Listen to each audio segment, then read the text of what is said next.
Hello my beautiful friend and welcome back to another daily video. So today I have two topics for you, both of which are stupid, but we have to talk about this because one of which is again because of Wokies and the other one is due to censorship. Before we dive in, as always, the main things I'm going to show you, they are going to be linked in the description box down below. This is just one that I think is very lovely. Stellar Blade Studio Shift Up has gifted all its staff $3,400, AirPods Max, and an Apple Watch. This is the second time all the employees get a bonus, which is incredible. Should be a standard for every company, not only video game companies, but every employer should, well, gift their employees a little bit more, a little bit of a bonus, and not just pocket the money to the CEO. So, let's dive in. This article, oh yeah, this one is, by the way, by VGC, written by Chris Scullion. And this one here is by The Gamer, written by Sam Woods. And oh boy, if you know me, you know what I think about The Gamer. And oh yeah, I forgot to prepare this one. I'm sorry. I have talked about The Gamer a while ago, and this is still one of my favorite videos about them. And yeah, I will also link that one in the description box down below. So, Marvel Rivals staff's response to game's lack of queer content. We always take inspiration from the relationships in Marvel Comics. Simple as that. The issue here right now is there are couples in there like that. As far as I'm aware of, I don't play the game. It's not my kind of game. But it's not enough. For those people, this is not enough. So let's dive in. Marvel Rivals 5th season, the season of love, started with promise. It canonized the Loki and Mantis ship and introduced the power couple Rogue and Gambit to the game. Oh yeah, I saw the artwork for that. I loved that one. But while many enjoyed Rivals Love Fest, its queer community had concerns.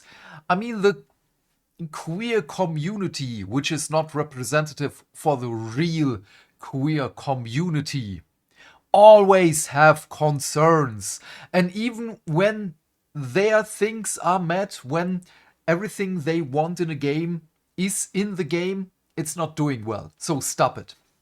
The game made small references to queer relationships within the game's universe. Oh yeah, there it is. Like Angela mentioning her spouse by name during in-game banter, but never explicitly stating they were married. But what? You're contradicting yourself here. But it paled in comparison to the amount of screen time Marvel's heterosexual couples received. Yeah, well, because the majority of the people on our planet here, on the globe, are hetero.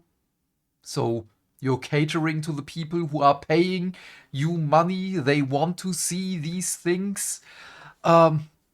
Yeah, in an exclusive interview with The Gamer, discussing all things about Marvel Rivals' first anniversary, the development team at NetEase suggested that it wasn't necessarily intentional, and they just pick the hero combinations according to what fits perfectly with a new season's theme. Yeah, that makes sense. Marvel Rivals oh yeah, I don't care. In our interview with NetEase, we challenged the developers on Marvel Rivals' lack of overt queer representation. The answer we got was fairly formulaic. So wait, you have, I'm sorry, this is wrecking my brain now. You have an interview with the developers and you don't ask them about future content, but representation in your game? Crap, sorry. This is stun-locking me right now, I'm sorry. When we're designing and introducing new heroes, we always take inspiration from the character relationships in the Marvel comics, they tell us. And when we have when we have a good season theme coming up, We pick our hero combinations according to what fits perfectly with that theme. That makes absolutely sense. That rings true with the Season of Love introducing of Rogue and Gambit, but it avoids the fact that overt queer relationships are clearly absent. But you already said here, up there, during in-game banter, Angela mentions her spouse. So it's in the game.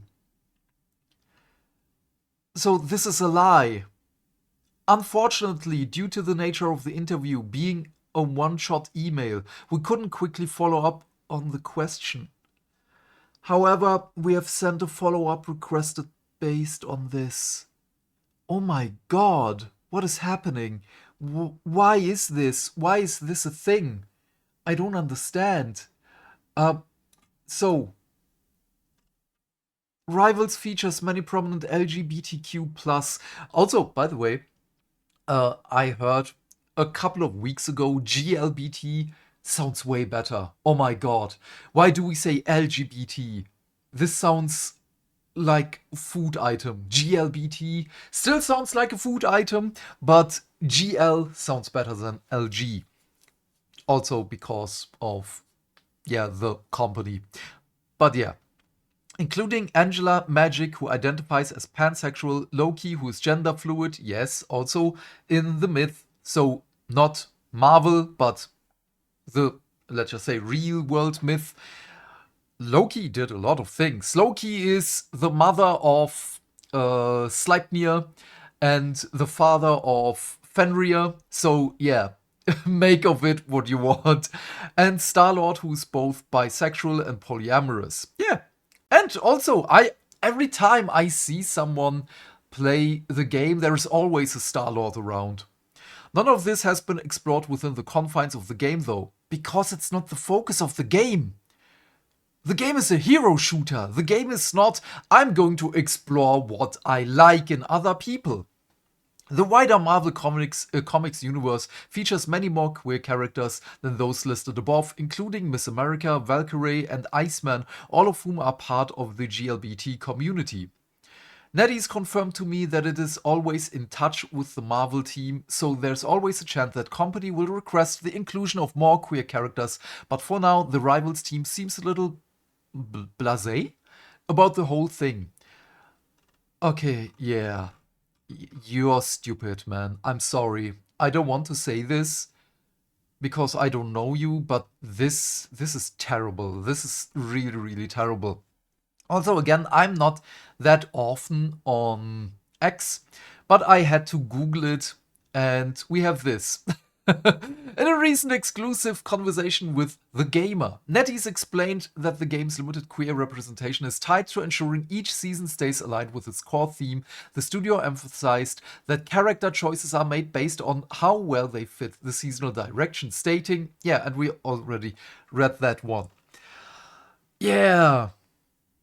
I do wonder why. A better answer is we aren't concerned with the real-world bedroom conversations and merely celebrating cool characters and fun outfits. Yeah, Madam Savvy, again, knocking it out of the park. Just add a voice line about Angela having a girlfriend. She's already a lesbian. Yeah, but she's doing that. It's already in the game. Bouncing around the question, but okay. No, they're not. Yeah, I don't care. Let's move on.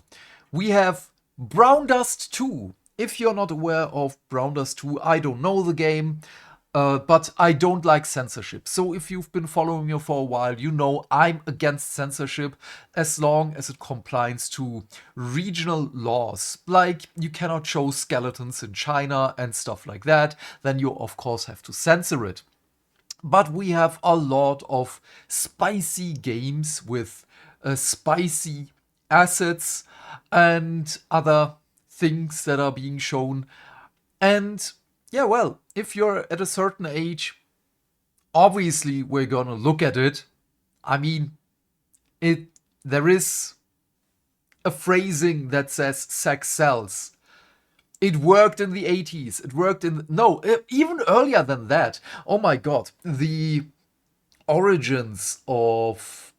I don't know what the English name for that is. Legends? something like that, leggings. Uh, Many women back in after World War II days weren't able to afford these, but there was always this seam line. Ah,